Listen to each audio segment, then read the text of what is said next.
Assalomu alaykum.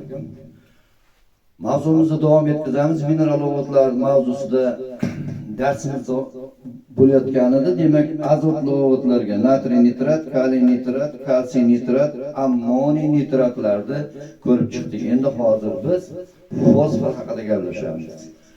Fosfor o'sha fosforli o'g'itlarda tuproqqa qanday ta'siri bor, o'simlikka qanday ta'siri bor? Bular azotli o'g'itlar ham, fosforli o'g'itlar ham, kaliyli o'g'itlar ham gigroskopический, ya'ni suvda yaxshi eriydigan o'g'itlar. Hozirgi paytda juda ko'p mineral o'g'itlar ishlab chiqaradigan zavodlar ko'payib ketdi. O'shalar hammasi o'sha ishlab chiqarayotgan o'g'itlarini, demak, ishlab chiqarayotgan o'g'itlarini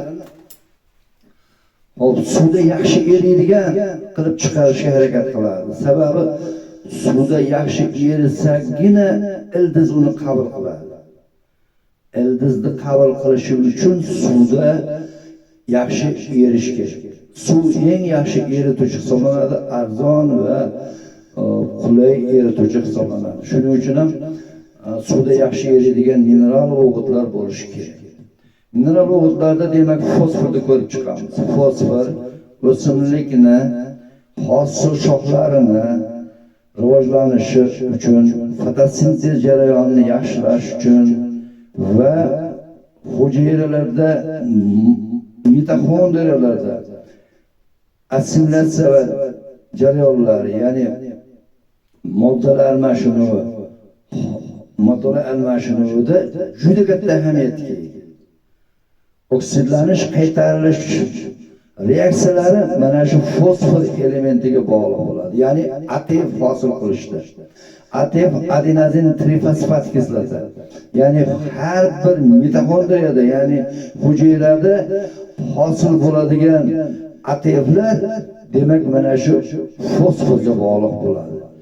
Fosforli o'g'itlarda biz juda ham yaxshi ko'ramiz. Nimagaki doimiy o'g'itlarda o'simliklarga soladigan o'g'itlarimizni ko'pchiligini mana shu fosforli o'g'itlar tashkil qiladi. Mana 90 ekrlarga sarimsoqlarga solinganda juda ham yaxshi ta'sir qiladi. Mevali o'simliklarga ham ta'sir qiladi. Ko'p yillik o'simliklarga. Bularda shu barglarining yaxshi rivojlanishi, demak, o'sillanish, qaytarish reaksiyalari, hujayralardagi biokimyoviy reaksiyalarda juda yaxshi bo'lishiga albatta fosfor zarur bo'lgan elementlar qatoriga kirar ekan. Fosforsiz o'simlik haqiqatan ham hosildorlik kam bo'ladi. Hosildorlik juda ham kamayib ketadi. Mana shu fosforni tuproq tarkibida yetarli darajada bo'lmasa, o'simlik o'sha 1 yillik ekadigan o'simlikmi yoki ko'p yillik o'simlikmi, baribir o'sha fosfor yetishmasligidan hosildorlik pasayib ketadi. Hop, demak, biz hozir fosforli o'g'itlar to'g'risida hozir ko'rib o'tamiz. Demak, fosforli o'g'itlar haqida gaplashib o'tyapmiz. Demak, fosforli o'g'itlarga yuqori qismini men hozir mikro makro elementlarni o'chiraman. Buni joy kerak bo'ladi sizlarga. Ko'rinarli darajada bo'lish kerak. Demak, biz fosforli o'g'itlar haqida gapirdik. Fosforli o'g'itlar eng ishlab chiqarish qayta shu bizni qo'limizga yetib kelguncha juda katta kimyoviy jarayonlar ketganligi uchun kimyoviy mana shu o'g'itlar ichida eng qimmat hisoblanadi. O'sha 1 tonna fosforni ishlab chiqarish uchun juda katta energiya sarflanadi. Ya'ni elektr energiya, yoqilg'i energiyalar sarflanadi. Apatitlardan, o'sha tog' jinslaridan kislotalar yordamida ajratib olinadi. Fosforli o'g'itlarni demak bizga yetib kelguncha o'shancha qimmatroq demak qabul qilamiz ekan, sotib olamiz ekan. Shuning uchun fosforli o'g'itlar, endi fosforli o'g'itlar solinganda 2 yilgacha ta'sir qilaveradi. 2 yil, 1 yil mobaynida 24 oy demak bemalol o'sha o'simlikka ta'sir qiladi. Demak, fosforli o'g'itlarning ahamiyati to'g'risida gaplashib o'tdik. Demak, oddiy superfosfat to'g'risida gaplashamiz. Oddiy superfosfat kimyoviy formulasi, demak, oddiy superfosfat kalsiy H2O4. Demak, mana bunday holatda bo'ladi. Bu oddiy superfosfat 2 molekula suv bilan birgalikda.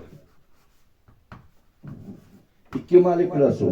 1 molekula kalsiy fosfat va 2 molekula suv. Bu oddiy superfosfatni demak hosil qilar ekan. Endi bu yerda qo'sh superfosfat ham bor. Qo'sh superfosfat. Qo'sh superfosfatda quyidagicha bo'ladi. Demak, xuddi shunaqa holatda bo'ladi. Shunaqa holatda bo'ladi. Demak, kalsiy qovustojamiz vodorod PO4. Demak, mana bunday holatda 2 molekula suv bo'ladi.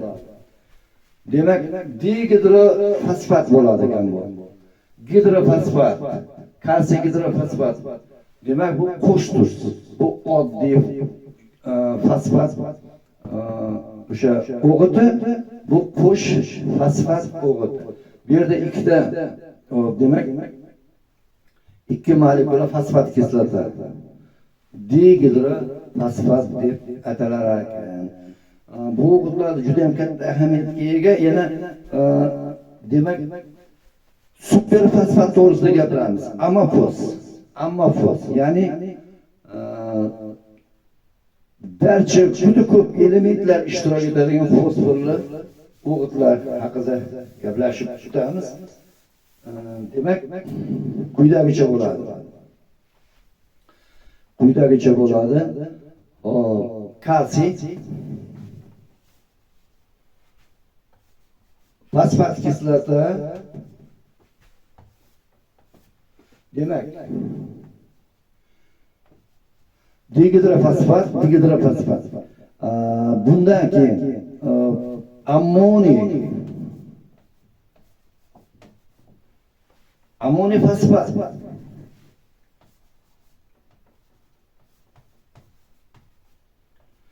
Ammoniy fosfat va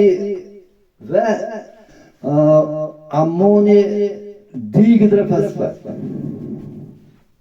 Demak, ammoniy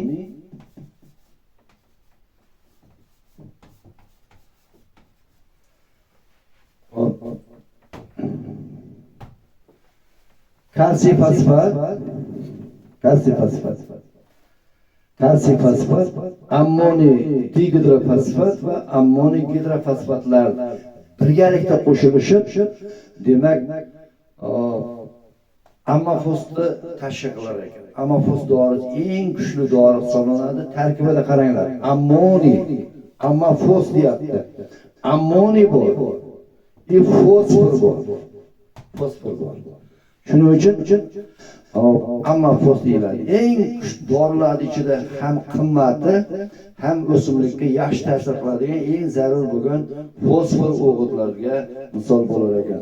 Hozir men sizlarga bitta mineral o'g'itni qopidan, bo'shagan qopidan misol qilib tushuntirib beraman hozir mana shu yerda. Hozir e'tibor berasizlar. E'tibor beramiz mana. Hop, yaxshi bo'lyaptimi, yo'qmi?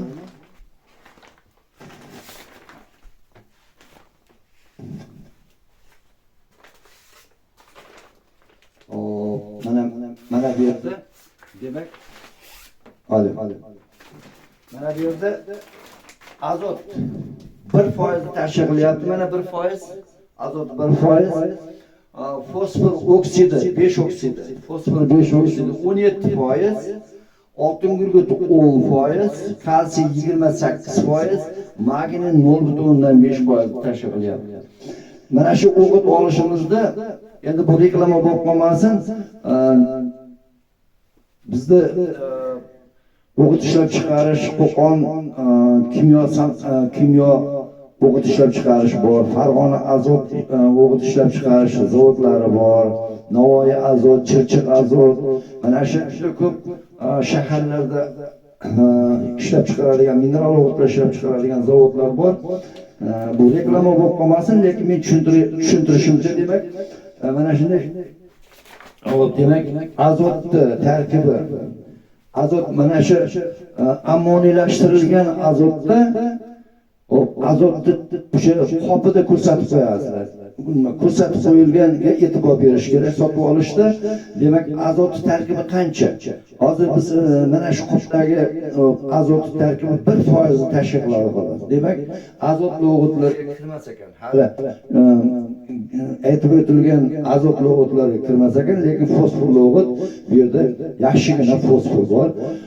Fosfor 17% tashkil qilyapti. Demak, fosfor 17% tashkil qilyapti. 17% tashkil qilyapti. Demak, oltin gurgut bor bu yerda, oltin gurgut 10%. Oltin gurgut 10% tashkil qilyapti. Oltin gurgut 10%da kalsiy 28%. 28%. Keyingisi magniy 0.5%. Magniy 0.5%. Hop, e'tibor beramiz. Fosfor. Shu o'g'itimiz tarkibida fosfor 17%da, oltin gurgut 10%da, kalsiy 28%da, magniy 0.5% tashkil qiladi. Ana shu qoplarda ko'rsatilgan, demak, o'g'itlarda albatta shu moddalariga tarkibni hosil qiladigan elementlarga e'tibor beringlar. Nimagaki, mana shu yerda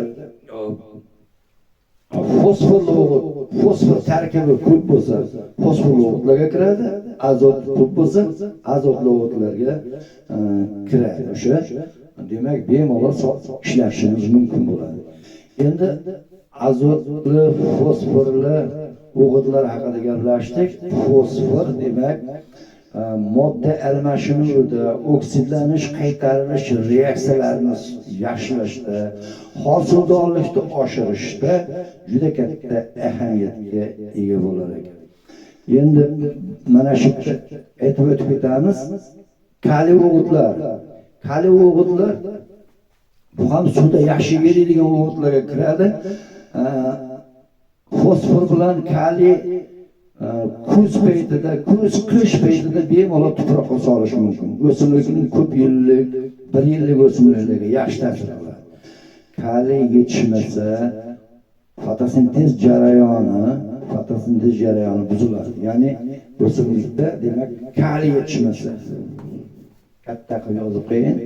Kaliy elementlari yetishmasa, tuproqda o'simlik uchun agar yetarli bo'lmasa, ildizdan qabul qila olmasa, havodan qabul qilmaydi.